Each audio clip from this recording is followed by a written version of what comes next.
सल्तनत की हालत डावाडोल सी। औरंगजेब तो बाद अगले 87 सालों शाह आलम चौथा बादशाह सी, पर ਉਹਦੇ हथ च भी कोई बाली ज़्यादा पावर नहीं सी। दरबारी ते सेनापति जो कहते सन बादशाह उही करता सी। मरहट्टे ते अंग्रेज ये दोवें ही किसी न किसी तरह दिल्ली ते कब्जा करना चाहते सन, क्योंकि ये दोवें जान चुके सन कि मुगल राज कमजोर हो चुकिया है। दिल्ली जितन का सुनहरा मौका है। इसलिए फिर सन 1783 ਨੂੰ ਮਰਾਠਿਆਂ ਨੇ ਦਿੱਲੀ ਤੇ ਹਮਲਾ ਕਰਕੇ ਲਾਲ ਕਿਲੇ ਤੇ ਕਬਜ਼ਾ ਕਰ ਲਿਆ ਤੇ ਜਦੋਂ ਇਸ ਗੱਲ ਦਾ ਪਤਾ ਅੰਗਰੇਜ਼ ਜਨਰਲ ਅਕਟਰ ਲੋਨੀ ਨੂੰ ਲੱਗਿਆ ਤਾਂ ਉਹ ਵੀ ਇੱਕ ਭਾਰੀ ਲਾਮ ਲਸ਼ਕਰ ਲੈ ਕੇ ਦਿੱਲੀ ਵੱਲ ਨੂੰ ਤੁਰ ਪਿਆ, ਕਿਉਂਕਿ ਉਹ ਜਾਣਦੇ ਸਨ ਕਿ ਮਰਾਠੇ ਕਿੰਨੇ ਕੁ ਪਾਣੀ 'ਚ ਹਨ ਤੇ ਉਹਨਾਂ ਨੂੰ ਆਸਾਨੀ ਨਾਲ ਹਰਾਇਆ ਜਾ ਸਕਦਾ ਹੈ। ਜਦੋਂ ਮਰਾਠਿਆਂ ਨੂੰ ਅੰਗਰੇਜ਼ਾਂ ਦੇ ਇੱਕ ਵੱਡੀ ਫੌਜ ਲੈ ਕੇ ਚੜ੍ਹਾਈ ਕਰਦੇ ਆਉਣ ਦਾ ਪਤਾ ਲੱਗਿਆ ਤਾਂ ਉਹ ਡਰਦੇ ਲਾਲ ਕਿਲਾ ਛੱਡ ਕੇ ਉੱਥੋਂ ਭੱਜ ਗਏ। तद शाह आलम ने सोचा कि हुण मराठे तो इत्थों चले गए हैं तो जे अंग्रेज़ों ने आके कब्जा कर लिया तो गल तो वो ही रहेगी। हुण मैनू बचन का एक मौका मिला है, मैनू कोई ना कोई उपराला जरूर करना चाहिए है।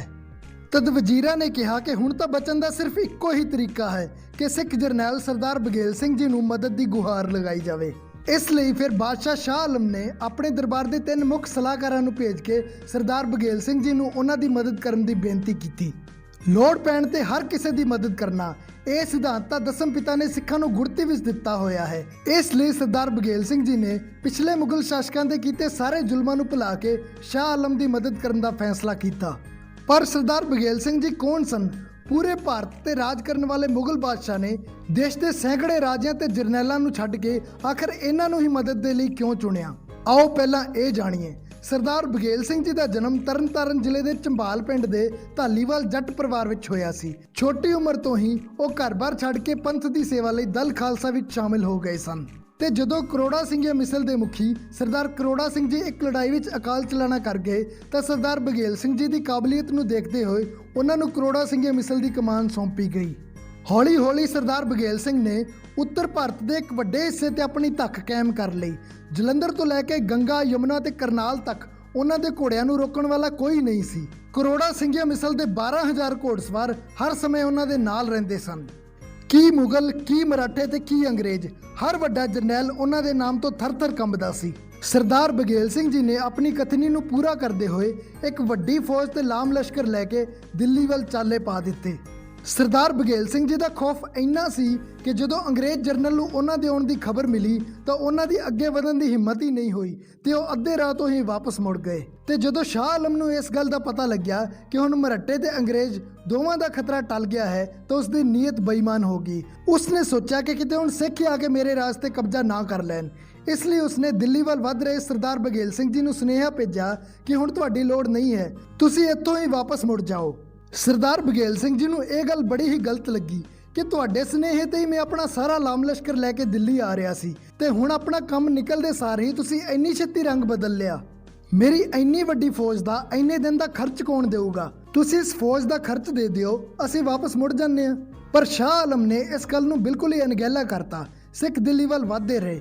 दिल्ली के बाहर पहुंच के सरदार बघेल सिंह जी ने एक बार फिर सुनेहा भेजा कि इस तरह जाना गवाउण का कोई फायदा नहीं, तू हजे भी साडा खर्चा सानू दे दे, असीं मुड़ जाने हाँ, नहीं तो फिर सानू मजबूरन हमला करना ही पऊगा।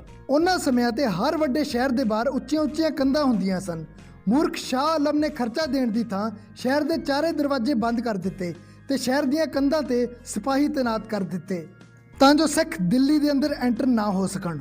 करनाल तो तुरन लग्या सरदार बघेल सिंह जी ने सरदार जस्सा सिंह अल्लूवालिया ते सरदार जस्सा सिंह रामगढ़िया नूं भी दिल्ली पहुंचण लई सुनेहे भेजे सन ते हुण ओह दोवें भी अपणियां फौजां लैके आके सरदार बघेल सिंह नाल रल गए सन। जस्सा सिंह अल्लूवालिया ने कहा कि जे शाह आलम ने सारे दरवाजे बंद कर दिते हैं तो कोई गल नहीं, सिख अपना राह आप बनाउणा भी जाणदे हन।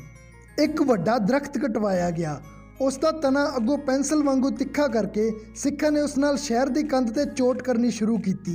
कुछ घंटिया की मेहनत ही रंग लियाई तो शहर की कंध विच एक मोरी कढ़ दी गई, जिस विचों एंटर होके सारी 30,000 की फौज अंदर एक मैदान विच इकट्ठी हो गई। इस मैदान नूं बाद विच 30,000 मैदान नाम दिता गया, जिथे अज 30,000 कोट बनया होया है। तो जिहड़ी मोरी राही सिंह अंदर एंटर होए सन, बाद विच सिंघां ने वो मोरी बंद नहीं होण दित्ती ते उत्थे एक शानदार गेट की उसारी करवाई, जिस नूं अज दिल्ली का मोरी गेट कहा जाता है। भावें खालसे फौज की गिनती 30,000 ही सी, फिर भी मुगलों ने कुछ छोटिया मोटिया झड़पों तो बाद ही हथ खड़े कर दिते, पर शाह आलम नूं फड़िया ना जा सकिया। ਉਹ ਇੱਕ ਚੋਰ ਰਸਤੇ ਰਾਹੀਂ ਉੱਥੋਂ ਭੱਜਣ ਵਿੱਚ ਕਾਮਯਾਬ ਹੋ ਗਿਆ। ਉਹ ਆਪ ਤਾਂ ਭੱਜ ਗਿਆ, ਪਰ ਉਸ ਦੀਆਂ ਬੇਗਮਾਂ ਤੇ ਬੱਚੇ ਹਜੇ ਵੀ ਕਿਲੇ ਵਿੱਚ ਹੀ ਸਨ। ਪਰ ਸਰਦਾਰ ਬਘੇਲ ਸਿੰਘ ਨੇ ਸਿੱਖਾਂ ਨੂੰ ਸਖਤ ਹਦਾਇਤ ਦਿੱਤੀ ਕਿ ਕਿਸੇ ਵੀ ਬੀਬੀ ਨਾਲ ਕਿਸੇ ਵੀ ਤਰ੍ਹਾਂ ਦੀ ਕੋਈ ਬਦਤਮੀਜ਼ੀ ਨਾ ਕੀਤੀ ਜਾਵੇ। ਸਿੱਖਾਂ ਦੇ ਆਉਣ ਨਾਲ ਦਿੱਲੀ ਦੀ ਆਮ ਜਨਤਾ ਨੇ ਵੀ ਸੁੱਖ ਦਾ ਸਾਹ ਲਿਆ ਸੀ, ਕਿਉਂਕਿ ਮਰਹੱਟਿਆਂ ਨੇ ਤਾਂ ਆਉਂਦੇ ਹੀ ਆਮ ਜਨਤਾ ਨਾਲ ਲੁੱਟ-ਖੋਹ ਸ਼ੁਰੂ ਕਰ ਦਿੱਤੀ ਸੀ ਤੇ ਸ਼ਾਹ ਆਲਮ ਦੇ ਰਾਜ ਵਿੱਚ ਵੀ ਗੈਰ ਮੁਸਲਿਮ ਜਨਤਾ ਨੂੰ ਬਹੁਤ ਜ਼ਿਆਦਾ ਤੰਗ ਕੀਤਾ ਜਾਂਦਾ ਸੀ। ਪਰ ਸਿੱਖਾਂ ਦੇ ਰਾਜ ਵਿੱਚ ਸਾਰੇ ਸਮਾਨਤਾ ਤੇ ਸੁੱਖ ਸ਼ਾਂਤੀ ਨਾਲ ਰਹਿ ਸਕਦੇ ਸਨ। ਹੁਣ ਵਾਰੀ ਸੀ ਦਿੱਲੀ ਦਾ ਬਾਦਸ਼ਾਹ ਚੁਣਨ ਦੀ। ਲਾਹੌਰ ਦੇ ਜਿੱਤ ਤੋਂ ਬਾਅਦ ਸਰਦਾਰ ਜੱਸਾ ਸਿੰਘ ਅੱਲੂਵਾਲੀਆ ਨੂੰ ਸਿੱਖ ਕੌਮ ਨੇ ਸੁਲਤਾਨ ਉਲ ਕੌਮ ਦੇ ਮਾਣ ਨਾਲ ਨਵਾਜਿਆ ਸੀ। ਇਸ ਲਈ ਸਰਦਾਰ ਬਘੇਲ ਸਿੰਘ ਜੀ ਚਾਹੁੰਦੇ ਸਨ ਕਿ ਦਿੱਲੀ ਦਾ ਬਾਦਸ਼ਾਹ ਸਰਦਾਰ ਜੱਸਾ ਸਿੰਘ ਅੱਲੂਵਾਲੀਆ ਨੂੰ ਹੀ ਬਣਾਇਆ ਜਾਵੇ। ਪਰ ਇਸ ਗੱਲ ਤੇ ਜੱਸਾ ਸਿੰਘ ਰਾਮਗੜੀਆ ਸਹਿਮਤ ਨਹੀਂ ਸਨ। ਉਹਨਾਂ ਦਾ ਮੰਨਣਾ ਸੀ ਕਿ ਖਾਲਸੇ ਦੇ ਰਾਜ ਵਿੱਚ ਕੋਈ ਮਨੁੱਖ ਤਖਤ ਤੇ ਕਿਵੇਂ ਬੈਠ ਸਕਦਾ ਹੈ, ਇਹ ਜਗ੍ਹਾ ਤਾਂ ਗੁਰੂ ਸਾਹਿਬ ਦੀ ਹੈ। ਇਸ ਗੱਲ ਵਿੱਚ ਜਦੋਂ ਜੱਸਾ ਸਿੰਘ ਅੱਲੂਵਾਲੀਆ ਨੇ ਵੀ ਹਾਮੀ ਭਰ ਦਿੱਤੀ ਤਾਂ ਸਾਰੇ ਸਹਿਮਤ ਹੋ ਗਏ। ਇਸ ਤੋਂ ਬਾਅਦ ਉਹਨਾਂ ਖਾਲਸੇ ਦੀ ਆਨ ਬਾਨ ਤੇ ਸ਼ਾਨ ਸ਼੍ਰੀ ਨਿਸ਼ਾਨ ਸਾਹਿਬ ਨੂੰ ਲਾਲ ਕਿਲੇ ਤੇ ਚੁਲਾ ਦਿੱਤਾ। ਹੁਣ ਵਾਰੀ ਸੀ ਬਾਦਸ਼ਾਹ ਦੇ ਤਖਤ ਦੀ। ਸਿੱਖ ਚਾਹੁੰਦੇ ਸਨ ਕਿ ਕੁਝ ਇਹੋ ਜਿਹਾ ਕੀਤਾ ਜਾਵੇ ਕਿ ਰਹਿੰਦੀ ਦੁਨੀਆ ਤੱਕ ਯਾਦ ਰਵੇ ਕਿ ਸਿੱਖਾਂ ਨੇ ਵੀ ਕਦੀ ਦਿੱਲੀ ਦੇ ਲਾਲ ਕਿਲੇ ਤੇ ਧੱਕ ਪਾਈ ਸੀ। ਇਸ ਲਈ ਫਿਰ ਜਿਹੜੇ ਤਖਤ ਤੇ ਬਹਿ ਕੇ ਕਦੀ ਔਰੰਗਜ਼ੇਬ ਫਤਵੇ ਦਿਆ ਕਰਦਾ ਸੀ, ਜਿਹੜੇ ਤਖਤ ਤੇ ਬਹਿ ਕੇ ਫਰਖਸ਼ੀਰ ਨੇ ਬਾਬਾ ਬੰਦਾ ਸਿੰਘ ਬਹਾਦਰ ਨੂੰ ਸ਼ਹੀਦ ਕਰਵਾਇਆ ਸੀ, ਸਿੱਖਾਂ ਨੇ ਉਸ ਤਖਤ ਦੀ ਇੱਕ ਵੱਡੀ ਸਿੱਲ ਪੁੱਟ ਕੇ ਘੋੜਿਆਂ ਦੇ ਮਗਰ ਪਾ ਦਿੱਤੀ। ਉਹ ਇਤਿਹਾਸਿਕ ਸਿੱਲ 4 ਵੱਡੀਆਂ ਤੋਪਾਂ ਤੇ ਕੁਝ ਹੋਰ ਕੀਮਤੀ ਸਮਾਨ ਗੱਡਿਆਂ ਤੇ ਲੱਦ ਕੇ ਸਰਦਾਰ ਜੱਸਾ ਸਿੰਘ ਰਾਮਗੜੀਆ ਅੰਮ੍ਰਿਤਸਰ ਸਾਹਿਬ ਲੈ ਆਏ। ਅੱਜ ਵੀ ਉਹ ਸਿੱਲ ਇੱਥੇ ਰਾਮਗੜੀਆ ਬੁੰਗੇ 'ਚ ਪਈ ਸਿੱਖਾਂ ਦੀ ਦਿੱਲੀ ਫਤਿਹ ਦੀ ਗਵਾਹੀ ਭਰਦੀ ਹੈ। ਇਸ ਦੇ ਕੁਝ ਸਮੇਂ ਬਾਅਦ ਸਰਦਾਰ ਜੱਸਾ ਸਿੰਘ ਅੱਲੂਵਾਲੀਆ ਵੀ ਆਪਣੀ ਪਲਟਨ ਲੈ ਕੇ ਦਿੱਲੀ ਤੋਂ ਰਵਾਨਾ ਹੋ ਗਏ। ਸ਼ਾਹ ਆਲਮ ਇੱਕ ਗੁਪਤ ਜਗ੍ਹਾ ਤੇ ਆਪਣੇ ਮੰਤਰੀਆਂ ਨਾਲ ਇਕੱਠਾ ਹੋ ਕੇ ਕਿਲੇ ਨੂੰ ਵਾਪਸ ਲੈਣ ਲਈ ਸਲਾਹ ਕਰ ਰਿਹਾ ਹੈ। ਤਦ ਇੱਕ ਸਿਆਣੇ ਨੇ ਸਲਾਹ ਦਿੱਤੀ ਕਿ ਲੜਕੇ ਜਾਂ ਧੱਕੇਸ਼ਾਹੀ ਨਾਲ ਤਾਂ ਆਪਾਂ ਸਿੱਖਾਂ ਤੋਂ ਨਹੀਂ ਜਿੱਤ ਸਕਦੇ। ਹਾਂ, ਸ਼ਾਂਤੀ ਤੇ ਰਾਜੀਨਾਮੇ ਨਾਲ ਜ਼ਰੂਰ ਕੋਈ ਰਾਹ ਕੱਢਿਆ ਜਾ ਸਕਦਾ ਹੈ, ਪਰ ਰਾਜੀਨਾਮਾ ਕਰਾਉਣ ਲਈ ਹਮੇਸ਼ਾ ਇੱਕ ਵਿਚੋਲੀਏ ਦੀ ਲੋੜ ਹੁੰਦੀ ਹੈ ਤੇ ਇਹ ਵਿਚੋਲੀਆ ਚੁਣਿਆ ਗਿਆ ਬੇਗਮ ਸਮਰੂ ਨੂੰ, ਜੋ ਕਿ ਸਰਦਾਰ ਬਘੇਲ ਸਿੰਘ ਜੀ ਦੀ ਧਰਮ ਭੈਣ ਬਣੀ ਹੋਈ ਸੀ। ਇਹ ਬੇਗਮ ਸਮਰੂ ਕੌਣ ਸੀ, ਆਓ ਜਾਣਦੇ ਹਾਂ। ਇਹਨਾਂ ਦਾ ਪਹਿਲਾ ਨਾਮ ਫਰਜ਼ਾਨਾ ਬੇਗਮ ਸੀ। ਇਹਨਾਂ ਵਿਆਹ ਇੱਕ ਅੰਗਰੇਜ਼ ਅਫਸਰ ਵਾਲਟਨ ਸਮਰੂ ਨਾਲ ਕਰਵਾਇਆ ਸੀ, ਜੋ ਕਿ ਸਰਦਾਨਾ ਰਿਆਸਤ ਦੇ ਰਾਜੇ ਦਾ ਅਹਿਲਕਾਰ ਸੀ ਤੇ ਰਾਜੇ ਦੀ ਮੌਤ ਤੋਂ ਬਾਅਦ ਉਹ ਰਿਆਸਤ ਦਾ ਮਾਲਕ ਬਣ ਗਿਆ ਸੀ। ਆਪਣੇ ਪਤੀ ਦੇ ਨਾਮ ਤੇ ਹੀ ਉਸਨੇ ਆਪਣਾ ਨਾਮ ਚੇਂਜ ਕਰਕੇ ਬੇਗਮ ਸਮਰੂ ਕਰ ਲਿਆ ਸੀ। ਸਿੱਖ ਰਾਜ ਦੇ ਸਮੇਂ ਇੱਕ ਦਿਨ ਇਹ ਆਪਣੇ ਪੇਕਿਆਂ ਨੂੰ ਮਿਲਣ ਪਾਲਕੀ 'ਚ ਬੈਠ ਕੇ ਦਿੱਲੀ ਆ ਰਹੀ ਸੀ, ਜਿਸ ਨੂੰ ਮੁਸਲਿਮ ਭੇਸ ਵਾਲੇ ਨੌਕਰਾਂ ਨੇ ਚੁੱਕਿਆ ਹੋਇਆ ਸੀ। ਤਦ ਕੁਝ ਸਿੰਘਾਂ ਦੀ ਨਜ਼ਰ ਇਹਨਾਂ ਤੇ ਪਈ। ਉਸ ਸਮੇਂ ਹਿੰਦੂ ਡੋਲੀਆਂ ਨੂੰ ਇਸੇ ਤਰ੍ਹਾਂ ਪਾਲਕੀ 'ਚ ਹੀ ਲਿਜਾਇਆ ਜਾਂਦਾ ਸੀ ਤੇ ਸਿੱਖਾਂ ਨੇ ਸੋਚਿਆ ਕਿ ਕਿਤੇ ਮੁਗਲ ਪਠਾਨ ਕਿਸੇ ਹਿੰਦੂ ਬੀਬੀ ਦੀ ਡੋਲੀ ਅਗਵਾ ਕਰਕੇ ਲਿਜਾ ਰਹੇ ਹਨ। ਜਦ ਸਿੱਖਾਂ ਨੇ ਉਹਨਾਂ ਨੂੰ ਰੋਕਣਾ ਚਾਹਿਆ ਤਾਂ ਨੌਕਰ ਡੋਲੀ ਛੱਡ ਕੇ ਭੱਜ ਗਏ। ਇਹ ਖਬਰ ਜਦੋਂ ਸਰਦਾਰ ਬਘੇਲ ਸਿੰਘ ਜੀ ਨੂੰ ਮਿਲੀ ਤਾਂ ਉਹਨਾਂ ਨੇ ਹੁਕਮ ਕੀਤਾ ਕਿ ਨੌਕਰਾਂ ਨੂੰ ਲੱਭ ਕੇ ਲਿਆਇਆ ਜਾਵੇ ਤੇ 5 ਸਿੱਖ ਘੋੜਸਵਾਰ ਨਾਲ ਜਾਣ ਤੇ ਇਸ ਬੀਬੀ ਨੂੰ ਸੁਰੱਖਿਅਤ ਉਹਦੀ ਮੰਜ਼ਿਲ ਤੱਕ ਪਹੁੰਚਾ ਕੇ ਆਉਣ। ਕਿਉਂਕਿ ਬੇਗਮ ਸਮਰੂ ਨੇ ਸ਼ੁਰੂ ਤੋਂ ਹੀ ਮੁਗਲ ਰਾਜ ਵਿੱਚ ਬੀਬੀਆਂ ਨਾਲ ਹੁੰਦੀ ਧੱਕੇਜੋਰੀ ਹੀ ਦੇਖੀ ਸੀ, ਇਸ ਲਈ ਉਹ ਸਿੱਖਾਂ ਦੇ ਇਸ ਉੱਚੇ ਕਿਰਦਾਰ ਤੋਂ ਬਹੁਤ ਜ਼ਿਆਦਾ ਪ੍ਰਭਾਵਿਤ ਹੋਈ।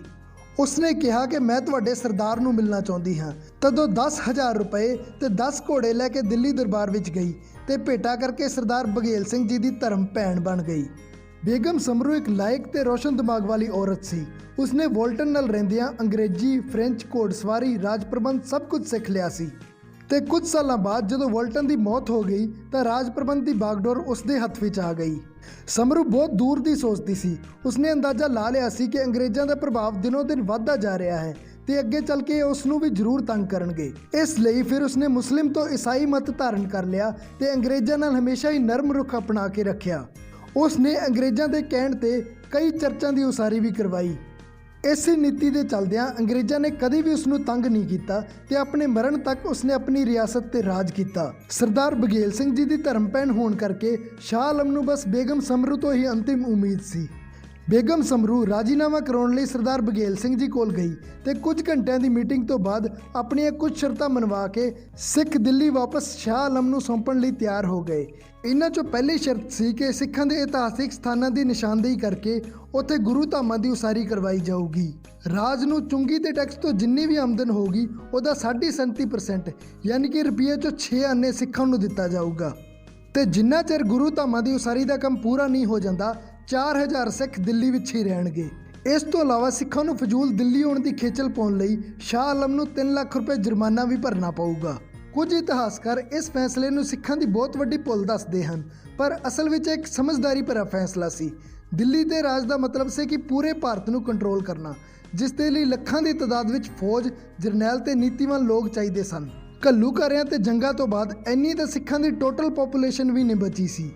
ਇਸ ਲਈ ਫਿਰ ਸਿੱਖਾਂ ਨੂੰ ਇਹ ਸਮਝੌਤਾ ਕਰਨਾ ਪਿਆ ਤੇ ਹੁਣ ਸ਼ੁਰੂ ਹੋਇਆ ਗੁਰੂ ਘਰਾਂ ਦੀ ਉਸਾਰੀਆਂ ਲਈ ਸਹੀ ਥਾਵਾਂ ਦੀ ਨਿਸ਼ਾਨਦੇਹੀ ਦਾ ਕੰਮ। ਪਰ ਇਹ ਕੰਮ ਵੀ ਇੰਨਾ ਸੌਖਾ ਨਹੀਂ ਸੀ। ਇਸ ਦੇ ਲਈ ਪੂਰੀ ਦਿੱਲੀ ਵਿੱਚ ਐਲਾਨ ਕਰਵਾਇਆ ਗਿਆ ਕਿ ਸਹੀ ਥਾਵਾਂ ਦੱਸਣ ਵਾਲਿਆਂ ਨੂੰ ਭਾਰੀ ਇਨਾਮ ਦਿੱਤੇ ਜਾਣਗੇ। ਅੰਧਾ ਮੁਗਲ ਦੀ ਧਰਤੀ ਤੇ ਇੱਕ 125 ਸਾਲ ਦੀ ਬਜ਼ੁਰਗ ਔਰਤ ਸੀ। ਉਸ ਨੂੰ ਸ਼੍ਰੀ ਗੁਰੂ ਤੇਗ ਬਹਾਦਰ ਜੀ ਦੇ ਸ਼ਹੀਦੀ ਵਾਲੇ ਸਥਾਨ ਦਾ ਪਤਾ ਸੀ। ਉਹ ਬਚਪਨ ਤੋਂ ਹੀ ਇਸ ਨੂੰ ਦੇਖਦੀ ਆ ਰਹੀ ਸੀ। ਪਹਿਲਾਂ ਉਸ ਦਾ ਦਾਦਾ ਉੱਥੇ ਜੋਤ ਜਗਾਉਂਦਾ ਸੀ, ਫਿਰ ਉਸ ਦੀ ਮਾਂ ਤੇ ਫਿਰ ਉਸਨੇ ਆਪ ਪੂਰੀ ਜ਼ਿੰਦਗੀ ਉੱਥੇ ਜੋਤ ਜਗਾਈ ਸੀ। ਉਸ ਬਜ਼ੁਰਗ ਬੀਬੀ ਨੂੰ ਮੰਜੇ ਤੇ ਬਿਠਾ ਕੇ ਲਿਆਂਦਾ ਗਿਆ ਤੇ ਉਸ ਦੀ ਨਿਸ਼ਾਨਦੇਹੀ ਤੇ ਗੁਰਦੁਆਰਾ ਸ਼੍ਰੀ ਸੀਸਗੰਜ ਸਾਹਿਬ ਉਸਾਰਿਆ ਗਿਆ। ਬਾਕੀ ਗੁਰੂ ਧਾਮਾਂ ਦੀ ਜਗ੍ਹਾ ਲੱਭਣ ਵਿੱਚ ਕੋਈ ਖਾਸੀ ਦਿੱਕਤ ਨਹੀਂ ਆਈ, ਕਿਉਂਕਿ ਬੰਗਲਾ ਸਾਹਿਬ ਦੀ ਜਗ੍ਹਾ ਤੇ ਤਾਂ ਰਾਜਾ ਮਿਰਜ਼ਾ ਜੈ ਸਿੰਘ ਦਾ ਬੰਗਲਾ ਪਹਿਲਾਂ ਹੀ ਮੌਜੂਦ ਸੀ। ਗੁਰੂ ਨਾਨਕ ਸਾਹਿਬ ਦੇ ਪਿਆਊ ਵਾਲੀ ਥਾਂ ਤੇ ਉਹ ਪੁਰਾਣਾ ਖੂਹ ਤੇ ਮਜਰੂ ਟੀਲਾ ਪਹਿਲਾਂ ਹੀ ਨਿਸ਼ਾਨਦੇਹੀ ਲਈ ਮੌਜੂਦ ਸਨ। ਪਰ ਸਭ ਤੋਂ ਵੱਧ ਮੁਸ਼ਕਲ ਗੁਰਦੁਆਰਾ ਸ਼੍ਰੀ ਰਕਾਬਗੰਜ ਸਾਹਿਬ ਦੀ ਜਗ੍ਹਾ ਲੱਭਣ ਤੇ ਆਈ, ਜਿੱਥੇ ਭਾਈ ਲੱਖੀ ਸ਼ਾਹ ਵਣਜਾਰਾ ਨੇ ਆਪਣੀ ਹਵੇਲੀ ਨੂੰ ਲਾਂਬੂ ਲਾ ਕੇ 9ਵੇਂ ਪਾਤਸ਼ਾਹ ਦੀ ਦੇਹ ਦਾ ਅੰਤਿਮ ਸੰਸਕਾਰ ਕੀਤਾ ਸੀ। ਇਹ ਆਵਾਜ਼ ਜਦੋਂ ਇੱਕ ਬੁੱਢੇ ਫਕੀਰ ਦੇ ਕੰਨਾਂ ਵਿੱਚ ਪਈ ਤਾਂ ਉਹ ਆ ਕੇ ਸਰਦਾਰ ਬਘੇਲ ਸਿੰਘ ਜੀ ਨੂੰ ਮਿਲਿਆ ਤੇ ਕਹਿਣ ਲੱਗਾ ਕਿ ਮੈਨੂੰ ਪਤਾ ਹੈ ਕਿ ਉਹ ਕਿਹੜੀ ਜਗ੍ਹਾ ਹੈ, ਪਰ ਉਹ ਤੁਹਾਨੂੰ ਨਹੀਂ ਮਿਲ ਸਕਦੀ ਕਿਉਂਕਿ ਉੱਥੇ ਹੁਣ ਇੱਕ ਮਸਜਿਦ ਬਣ ਚੁੱਕੀ ਹੈ। ਸਰਦਾਰ ਬਘੇਲ ਸਿੰਘ ਜੀ ਨੇ ਕਿਹਾ ਕਿ ਤੁਹਾਡੀ ਗੱਲ ਤੇ ਕਿਵੇਂ ਯਕੀਨ ਕਰ ਲਈਏ। ਫਕੀਰ ਨੇ ਕਿਹਾ ਕਿ ਜਦੋਂ ਤੁਸੀਂ ਉਸ ਮਸਜਿਦ ਦਾ ਫਰਸ਼ ਪੁੱਟੋਗੇ ਤਾਂ ਥੱਲਿਓਂ ਉਹ ਗਾਗਰ ਜ਼ਰੂਰ ਨਿਕਲੂਗੀ, ਜਿਹਦੇ 'ਚ ਗੁਰੂ ਸਾਹਿਬ ਦੇ ਫੁੱਲ ਤੇ ਅਸਥੀਆਂ ਪਾ ਕੇ ਲੱਕੀ ਸ਼ਾਹ ਵਣਜਾਰਾ ਜੀ ਨੇ ਧਰਤੀ ਵਿੱਚ ਦੱਬ ਦਿੱਤੇ ਸਨ। ਹੁਣ ਮਸਜਿਦ ਢਾਉਣ ਦਾ ਸਵਾਲ ਸੀ। ਸ਼ਾਹ ਆਲਮ ਨਾਲ ਗੱਲ ਕੀਤੀ ਗਈ ਵੀ ਜੇ ਤਾਂ ਇੱਥੇ ਫਰਸ਼ ਪੁੱਟਣ ਤੇ ਗਾਗਰ ਨਿਕਲੀ, ਫਿਰ ਤਾਂ ਇੱਥੇ ਅਸੀਂ ਗੁਰਦੁਆਰਾ ਸਾਹਿਬ ਬਣਾਵਾਂਗੇ, ਤੇ ਜੇ ਇੱਥੇ ਕੁਝ ਵੀ ਨਾ ਨਿਕਲਿਆ ਤਾਂ ਸਿੰਘ ਇੱਥੇ ਪਹਿਲਾਂ ਨਾਲੋਂ ਵੀ ਵੱਡੀ ਤੇ ਆਲੀਸ਼ਾਨ ਮਸਜਿਦ ਬਣਾ ਦੇਣਗੇ। ਫਰਸ਼ ਪੁੱਟਿਆ ਗਿਆ, ਗਾਗਰ ਉੱਥੇ ਹੀ ਸੀ। ਇਸ ਲਈ ਫਿਰ ਉਸ ਥਾਂ ਤੇ ਗੁਰਦੁਆਰਾ ਸ਼੍ਰੀ ਰਕਾਬਗੰਜ ਸਾਹਿਬ ਦੀ ਉਸਾਰੀ ਕਰਵਾਈ ਗਈ। ਸੋ ਇਹ ਸੀ ਸਿੱਖਾਂ ਦੀ ਮਾਨਯੋਗ ਦਿੱਲੀ ਫਤਿਹ ਤੇ ਗੁਰੂ ਘਰਾਂ ਦੀ ਉਸਾਰੀ ਦਾ ਇਤਿਹਾਸ। ਜੇ ਤੁਸੀਂ ਸੱਚਮੁੱਚ ਆਪਣੇ ਧਰਮ ਨਾਲ ਪਿਆਰ ਕਰਦੇ ਹੋ ਤੇ ਆਪਣੇ ਇਤਿਹਾਸ ਨੂੰ ਸਾਂਭਣਾ ਚਾਹੁੰਦੇ ਹੋ ਤਾਂ ਇਸ ਵੀਡੀਓ ਨੂੰ ਵੱਧ ਤੋਂ ਵੱਧ ਸ਼ੇਅਰ ਜ਼ਰੂਰ ਕਰਿਓ, ਕਿਉਂਕਿ ਸਰਕਾਰਾਂ ਤਾਂ ਇਹ ਇਤਿਹਾਸ